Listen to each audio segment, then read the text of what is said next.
आज प्रेम परमेश्वर से है उपदेश शीर्षक के साथ आइए हम एक साथ परमेश्वर के वचन का अध्ययन करें।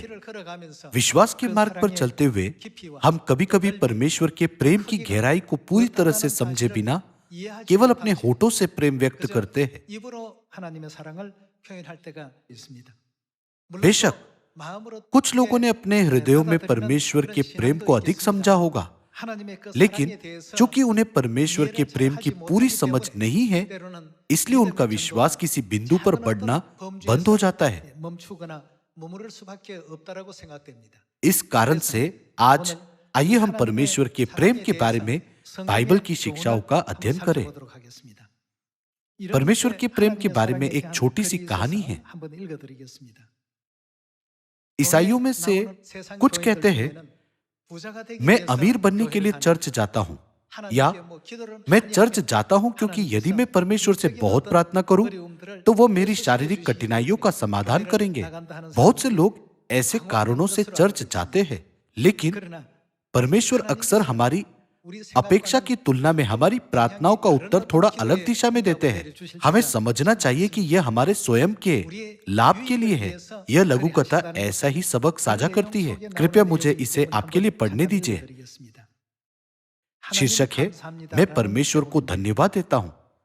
मैं एक सफल आजीविका के लिए शक्ति चाहता था, लेकिन परमेश्वर ने मुझे आज्ञाकारिता सीखने के लिए विनम्रता दी। मैंने संसार में महान कार्य करने के लिए अच्छा स्वास्थ्य मांगा, लेकिन परमेश्वर ने मुझे एक बीमारी दी ताकि मैं और भी महान कार्य कर सकूं। मैंने सुखी जीवन जीने के लिए धन मांगा, लेकिन परमेश्वर ने मुझे गरीबी दी ताकि मैं बुद्धिमान बन सकूं। मैंने सम्मान मांगा ताकि सभी लोग मेरी ओर देखें, लेकिन परमेश्वर ने मुझे एक कठिन परिस्थिति में रखा ताकि मैं उन पर निर्भर रह सकूं।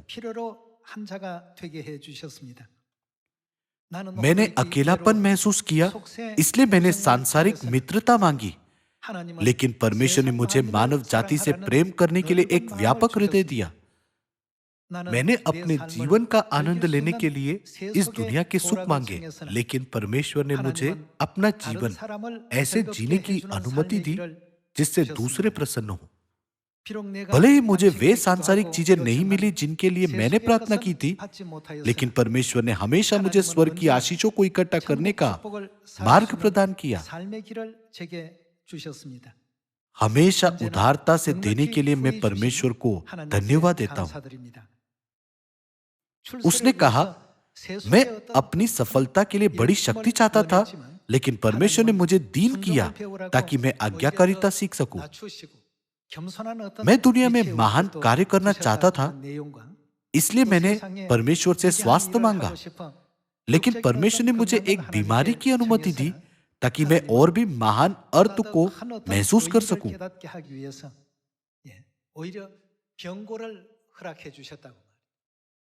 हमारे सदस्यों में से कुछ पूछते हैं, मैं परमेश्वर पर विश्वास करता हूं, लेकिन मैं इतने दर्द में क्यों हूं? या मैं परमेश्वर पर विश्वास करता हूं, लेकिन मैं इतना गरीब क्यों हूं?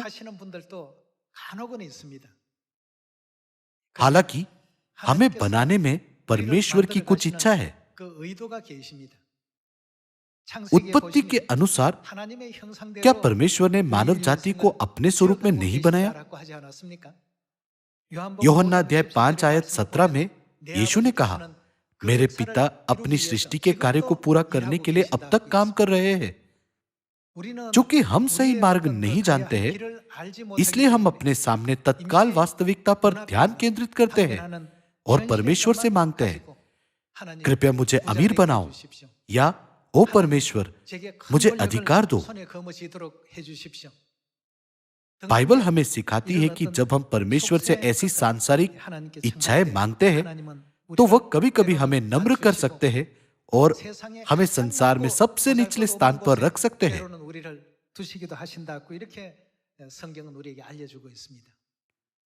कुछ लोग कह सकते हैं, मैंने बहुत प्रार्थना की, लेकिन परमेश्वर ने मेरी प्रार्थनाओं का उत्तर नहीं दिया।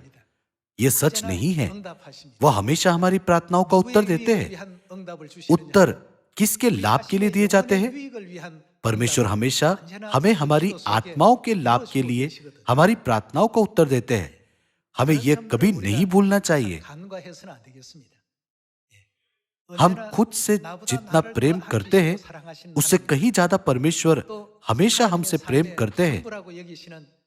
इसके अलावा परमेश्वर हमें उनका सब कुछ मानते हैं। आप मेरे जीवन का सब कुछ हो। जब भी स्वर्गीय माता अपने हृदय को हमारे सामने व्यक्त करती है, हमें उनके प्रेम और बलिदान के बारे में सोचना चाहिए। स्वर्गीय चीजें सांसारिक चीजों से अधिक शानदार है। फिर भी परमेश्वर शरीर में इस पृथ्वी पर आए और सभी प्रकार के उपवास और दुखों को सहन किया।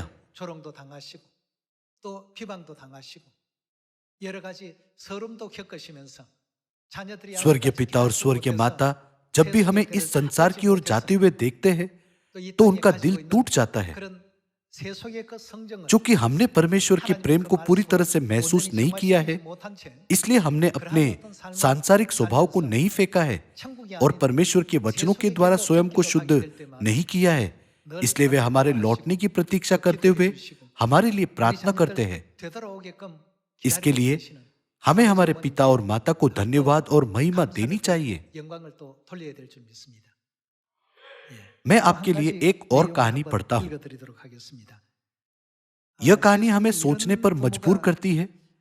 जिनके पास ऐसे माता पिता थे और जिन्हें यह प्रेम मिला है, वे वास्तव में धन्य हैं। मैं इसे आपके लिए पढ़ता हूं।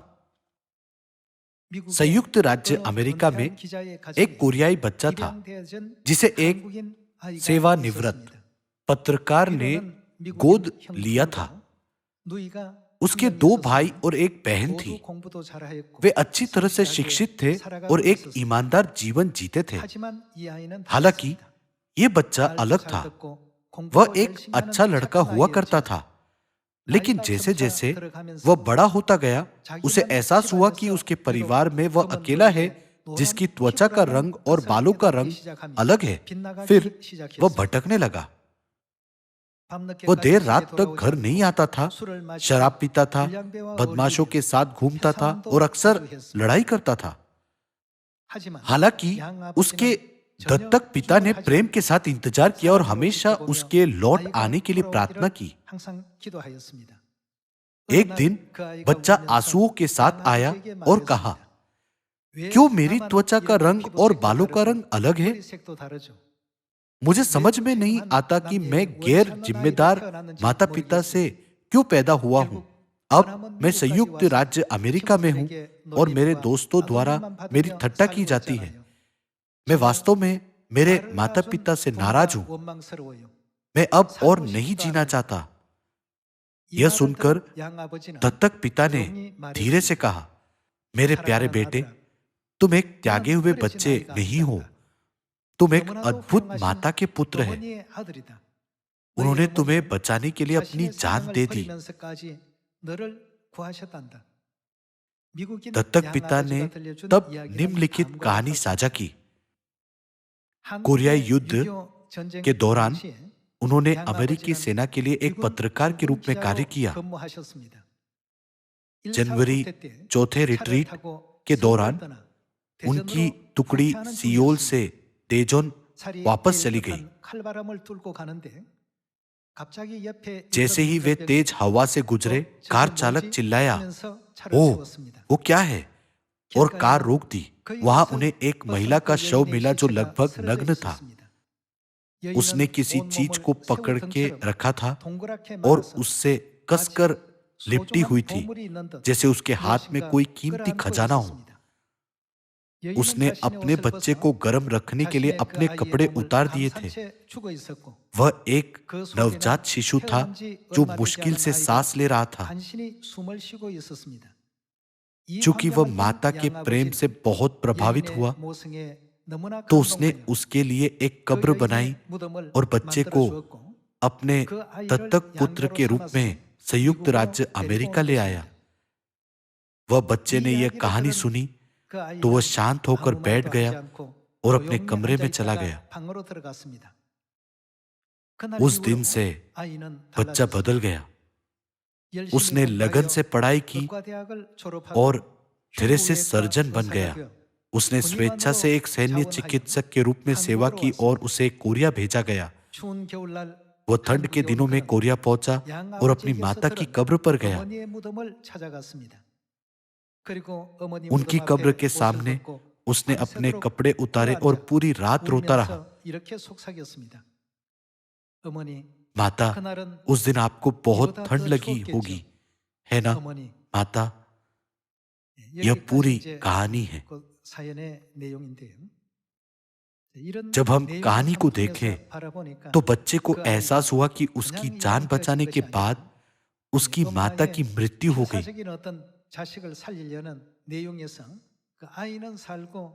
अपनी माता के बारे में ऐसा हृदय विदारक सत्य जानने के बाद वह एक महान शल्य चिकित्सक बन गया। इस तरह कहानी समाप्त होती है। पहले तो बच्चे ने अपने माता पिता से नाराजगी जताई, लेकिन बाद में उसे एहसास हुआ कि उसे उसके माता पिता पर नाराज नहीं होना चाहिए। चूंकि कोरियाई युद्ध उग्र था, इसलिए माता ने सोचा कि अपने बच्चे को बचाने का सबसे अच्छा तरीका उसके शरीर के तापमान को बनाए रखने के लिए उसे अपने कपड़े से लपेटना है। क्या जनवरी में रिट्रीट नहीं हुआ था? उस महीने में कोरिया में सबसे भयंकर ठंड होती है। ऐसी स्थिति में माता ने खुद की कुर्बानी देकर अपने बच्चे को बचा लिया। भले ही इस प्रेम की गहराई यीशु मसीह के प्रेम की गहराई के साथ अतुलनीय है, लेकिन यह हमें क्रूस पर उनके बलिदान की याद दिलाती है।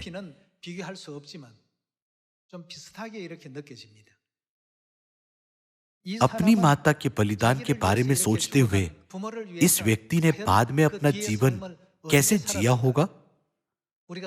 भले ही हम इसके बारे में गहराई से न सोचे, लेकिन उसने निश्चित रूप से एक ईमानदार जीवन जिया होगा और समाज में महत्वपूर्ण योगदान दिया होगा। उसी तरह यदि हम हमारे आत्मिक पिता और हमारी आत्मिक माता के बलिदान को नहीं समझते हैं, लेकिन इसे एक ऐसी घटना के रूप में सोचते हैं जो 2000 साल पहले हुई थी और इसे अपने हृदयों पर अंकित करने में विफल रहते हैं, तो हम उनके महान बलिदान को केवल एक कहानी के रूप में मानेंगे। लेकिन वास्तव में हमारे पिता और हमारी माता हमें बचाने के लिए इस पृथ्वी पर आए। वह हमें बचाने के लिए इतने दयनीय तरह से क्रूस पर मर गए। हमें याद रखना चाहिए कि यह एक कारण हमारे उद्धार के लिए था। इसलिए मैं सियोन के सभी भाइयों और बहनों से अपने पड़ोसियों के साथ स्वर्गीय पिता और स्वर्गीय माता के प्रेम को साझा करने के लिए कहना चाहूंगा। इस कारण से प्रेरित पौलुस ने स्वर्गीय परिवार के सदस्यों को विश्वास और आशा रखने के लिए, लेकिन सबसे पहले और सबसे महत्वपूर्ण प्रेम रखने के लिए प्रबुद्ध किया। क्या उसने वह पहला कुरिन्थियों अध्याय 13 में नहीं लिखा है? प्रेरित पौलुस ने प्रथम चर्च और इस युग के संतों पर जोर दिया कि हमारे विश्वास का सबसे आवश्यक तत्व प्रेम है। आइए हम पहला कुरिन्थियों अध्याय 13 पर जाएं।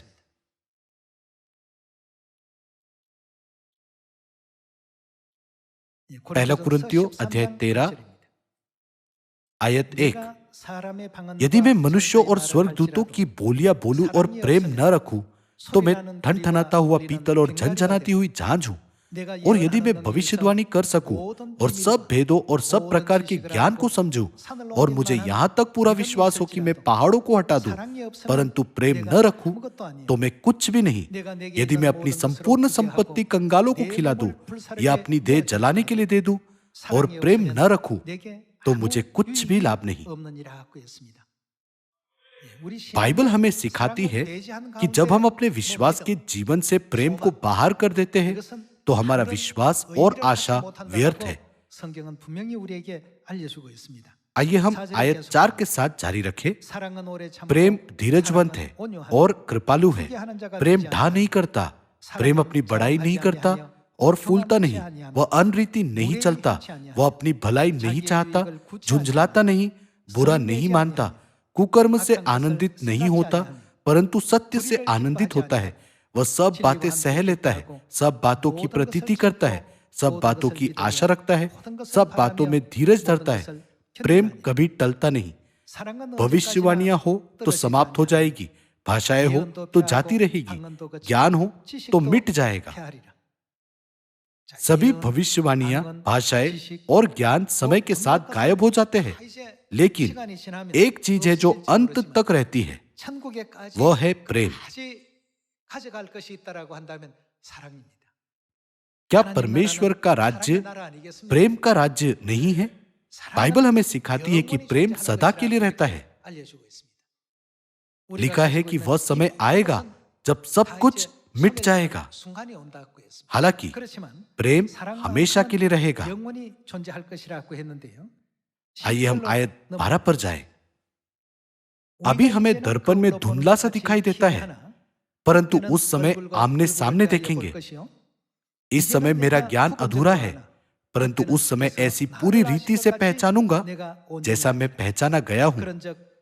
पर अब विश्वास, आशा, प्रेम ये तीनों स्थायी है। ये तीनों हमारे विश्वास के महत्वपूर्ण भाग हैं।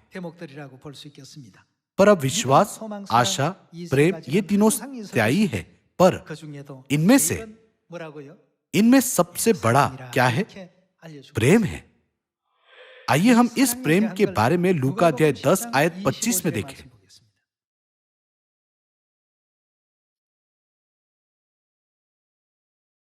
लूका अध्याय 10 आयत 25 में लिखा है, और देखो, एक व्यवस्थापक उठा और यह कहकर उसकी परीक्षा करने लगा, हे गुरु, अनंत जीवन का वारिस होने के लिए मैं क्या करूं? उसने उससे कहा, व्यवस्था में क्या लिखा है? तू कैसे पढ़ता है? उसने उत्तर दिया, तू प्रभु अपने परमेश्वर से अपने सारे मन और अपने सारे प्राण और अपनी सारी शक्ति और अपनी सारी बुद्धि के साथ प्रेम रख, और अपने पड़ोसी से अपने समान प्रेम रख। उसने उससे कहा, तूने ठीक उत्तर दिया, यही कर तो तू जीवित रहेगा। परंतु उसने अपने आप को धर्मी ठहराने की इच्छा से यीशु से पूछा, तो मेरा पड़ोसी कौन है? यीशु ने उत्तर दिया, एक मनुष्य यरूशलेम से यरीहो को जा रहा था कि डाकुओं ने घेर कर उसके कपड़े उतार लिए और मार पीट कर उसे अधमरा छोड़कर चले गए। और ऐसा हुआ कि उस मार्ग से एक याजक जा रहा था, परंतु उसे देख के कतरा कर चला गया। इसी रीति से एक लेवी उस जगह पर आया, वह भी उसे देख के कतरा कर चला गया।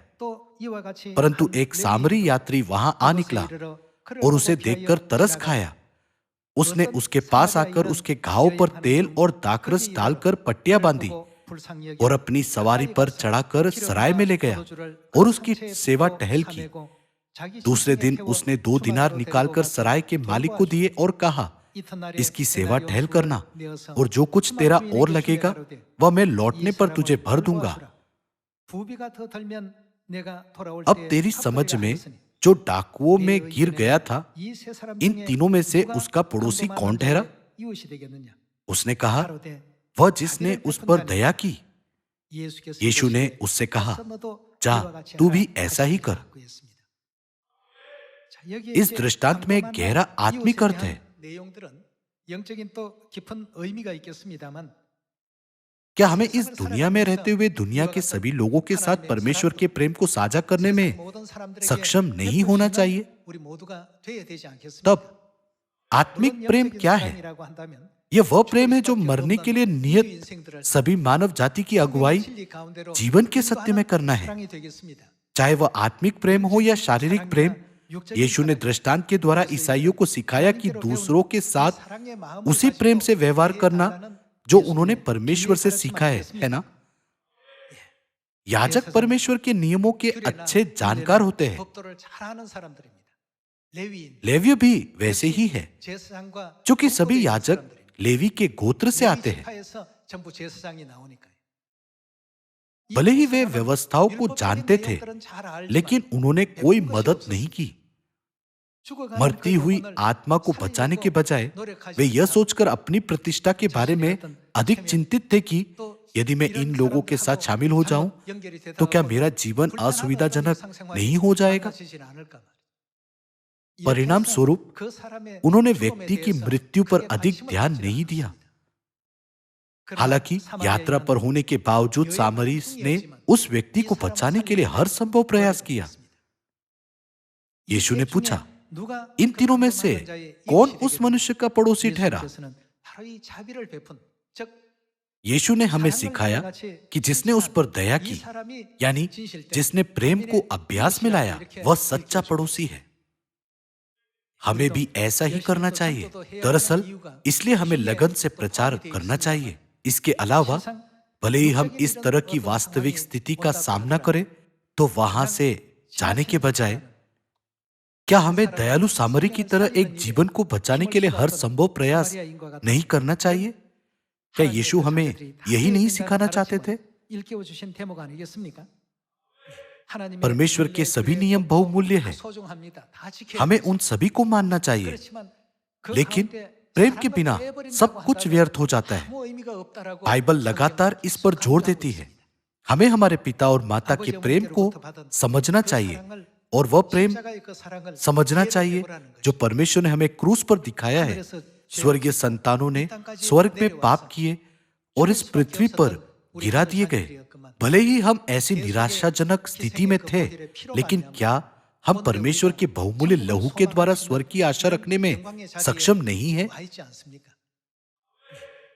हमें बाइबल के बारे में अपनी समझ और नई वाचा की सच्चाई में आने का श्रेय अपनी बुद्धि और बाइबल को समझने की अपनी क्षमता को नहीं देना चाहिए। क्या हम उस प्रेम और दया के पर्व में आमंत्रित नहीं हैं जो परमेश्वर ने हम पर उंडेला है?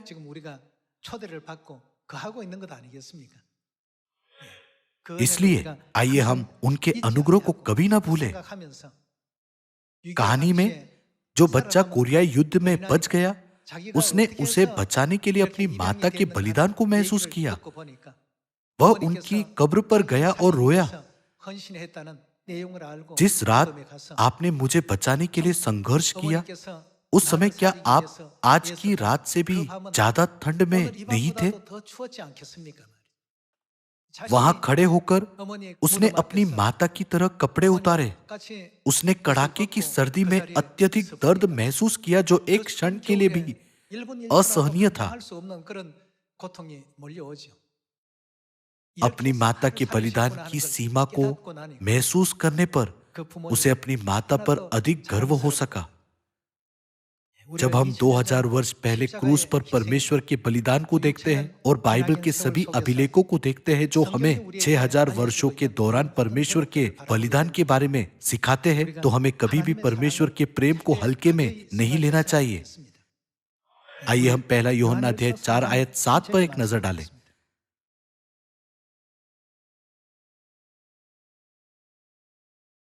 आइए हम अध्याय 4 आयत 7 देखें। हे प्रियो, हम आपस में प्रेम रखें, क्योंकि प्रेम कहां से आता है? परमेश्वर से है। अंग्रेजी बाइबल इस वाक्यांश की व्याख्या इस प्रकार करती है कि प्रेम परमेश्वर की ओर से आता है। एक अन्य संस्करण में इसे प्रेम परमेश्वर का है के रूप में भी व्यक्त किया गया है। जो कोई प्रेम करता है वह परमेश्वर से जन्मा है और परमेश्वर को जानता है।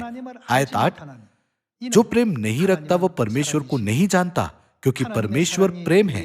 जो प्रेम परमेश्वर हमसे रखता है वह इससे प्रकट हुआ कि परमेश्वर ने अपने इकलौते पुत्र को जगत में भेजा है कि हम उसके द्वारा जीवन पाए। प्रेम इसमें नहीं कि हमने परमेश्वर से प्रेम किया, पर इसमें है कि उसने हमसे प्रेम किया और हमारे पापों के प्रायश्चित के लिए अपने पुत्र को भेजा। हे प्रियो, जब परमेश्वर ने हमसे ऐसा प्रेम किया तो हमको भी आपस में प्रेम रखना चाहिए। सभी लोगों, आइए हम स्वयं को याद दिलाएं परमेश्वर हमसे कैसे प्रेम करते हैं। हमें दयालु सामरी की तरह अपने भाइयों और बहनों को बचाना चाहिए। हमें कभी भी लेवीय या याजक के समान कार्य नहीं करना चाहिए। चर्च ऑफ गॉड के सभी सदस्यों को दुनिया के सभी लोगों के साथ परमेश्वर के प्रेम को साझा करना चाहिए। हमें घर पर, समाज में या चर्च में मिलने वाले प्रत्येक व्यक्ति के साथ परमेश्वर के प्रेम को साझा करना चाहिए। आइए हम परमेश्वर के बारे में सोचें। आइए हम पिता और माता के बलिदान के बारे में सोचें। यदि हमें अकेला छोड़ दिया जाता तो हम मर जाते। कृपया उस क्रूस के दर्दनाक मार्ग के बारे में सोचिए जिस पर परमेश्वर चले थे, क्योंकि हमें बचाने का कोई दूसरा तरीका नहीं था। ऐसा करने से आइए हम कभी भी मूर्ख लोग न बने जो पिता और माता के प्रेम को भूल जाते हैं या उनके साथ विश्वासघात करते हैं। मैं सियोन की सभी संतानों से उनके महान प्रेम के मार्ग का पालन करने के लिए कहना चाहूंगा। जैसा कि मैंने आपके लिए पहले पढ़ा है, जब आप परमेश्वर से प्रार्थना करते हैं तो कृपया यह ना सोचें परमेश्वर मेरी प्रार्थनाओं का शीघ्र उत्तर क्यों नहीं देते। बेशक परमेश्वर हर प्रार्थना का उत्तर देते हैं। चूंकि परमेश्वर हमसे बहुत प्रेम करते हैं, इसलिए वह हमेशा हमारी प्रार्थनाओं का उत्तर देते हैं ताकि हम स्वर्ग के राज्य की आशीष प्राप्त कर सके। हम परमेश्वर से सांसारिक शक्ति और धन मांग सकते हैं, लेकिन परमेश्वर विनम्रता नामक उपहार के साथ हमारी प्रार्थनाओं का उत्तर देंगे। ऐसा इसलिए है क्योंकि वह हमसे बहुत प्रेम करते हैं। पहला यूहन्ना की पुस्तक परमेश्वर के गहरे प्रेम की व्याख्या करना जारी रखती है। आइए हम आयत 16 देखें। अध्याय 4 आयत 16। जो प्रेम परमेश्वर हमसे रखता है उसको हम जान गए और हमें उसका विश्वास है। परमेश्वर प्रेम है और जो प्रेम में बना रहता है वह परमेश्वर में बना रहता है और परमेश्वर उसमें बना रहता है। इसी से प्रेम हम में सिद्ध हुआ कि हमें न्याय के दिन हियाव हो, क्योंकि जैसा वह है वैसे ही संसार में हम भी है। प्रेम में भय नहीं होता, वरन सिद्ध प्रेम भय को दूर कर देता है, क्योंकि भय का संबंध दंड से होता है और जो भय करता है वह प्रेम में सिद्ध नहीं हुआ। हम इसलिए प्रेम करते हैं कि पहले उसने हमसे प्रेम किया। यदि कोई कहे मैं परमेश्वर से प्रेम रखता हूं और अपने भाई से बैर रखे तो वह झूठा है, क्योंकि जो अपने भाई से जिसे उसने देखा है प्रेम नहीं रखता तो वह परमेश्वर से भी जिसे उसने नहीं देखा प्रेम नहीं रख सकता। उससे हमें यह आज्ञा मिली है कि जो कोई परमेश्वर से प्रेम रखता है वह अपने भाई से भी प्रेम रखे। जैसे जैसे हमारे सियोन परिवार के सदस्यों की संख्या बढ़ती है और चर्च बढ़ता है, मुझे कभी कभी चिंता होती है क्या होगा यदि सदस्य दूसरों के साथ परमेश्वर के प्रेम को साझा करने में ईमानदार ना हो। चाहे हमारे पास कई सदस्य हो या ना हो, स्वर्गीय संतानों को प्रेम की इस आज्ञा का पूरी तरह से पालन करना चाहिए और इसे व्यवहार में लाना चाहिए। हमें संसार को पिता और माता का प्रेम देना चाहिए। मुझे आशा है कि आप कहीं भी हो, चाहे परिवार के सदस्य के रूप में घर पर हो, चर्च के सदस्य के रूप में चर्च में हो या समाज के सदस्य के रूप में समाज में हो, आप प्रेम के रूप में खड़े होंगे। प्रेम कहां से आता है? लिखा है कि प्रेम परमेश्वर से है। यदि हमारा हृदय हमेशा प्रेम से भरा रहता है तो क्या हम यह नहीं कह सकते कि यह जीवित प्रमाण है कि परमेश्वर हमारे साथ है? आइए हम सभी लोगों के साथ, सियोन के भाइयों और बहनों के साथ, अपने परिवार के सदस्यों के साथ, अपने सहकर्मियों और अपने सभी परिचितों के साथ प्रेम से बर्ताव करें। मुझे आशा है कि यह संदेश सुना जा सकता है। सच में स्वर्गीय संतान जिन्हें परमेश्वर आनसांग हो और नई यरूशलेम स्वर्गीय माता द्वारा सिखाया गया है, प्रेम से भरे हुए हैं। वे जहां भी जाते हैं प्रेम से चमकते हैं। इस कारण से मैं आपसे प्रेम साझा करने के लिए कहना चाहूंगा, व्यवस्था महत्वपूर्ण है, नई वाचा भी महत्वपूर्ण है, हर चीज महत्वपूर्ण है, लेकिन जो सबसे महत्वपूर्ण है वो प्रेम है जो परमेश्वर से आता है। क्या बाइबल में यह नहीं लिखा है कि हमें अपने भाइयों और बहनों से घृणा नहीं करनी चाहिए? हमारे आसपास कुछ सदस्य हो सकते हैं जिनकी बातें और कार्य हमें असहज करते हैं, लेकिन हमें यह स्वीकार करना चाहिए कि हमारी जीवन शैली अलग अलग है। हम सियोन में स्वर्गीय पिता और स्वर्गीय माता की संतान हैं, और सदस्य हमारे भाई और बहनें हैं जिन्हें बचाने के लिए उन्होंने बलिदान किया। इसे ध्यान में रखते हुए हमें एक मन से एकजुट होना चाहिए और सुसमाचार को पूरा करने के लिए हर संभव प्रयास करना चाहिए। आज मैं आपसे ऐसी अनुग्रहमय स्वर्गीय संतान बनने के लिए कहना चाहूंगा, यह आशा करते हुए कि सभी स्वर्गीय संतान घर पर, चर्च में और समाज में प्रेम से चमकेंगे। मैं इस उपदेश को समाप्त करना चाहूंगा। आपका बहुत बहुत धन्यवाद।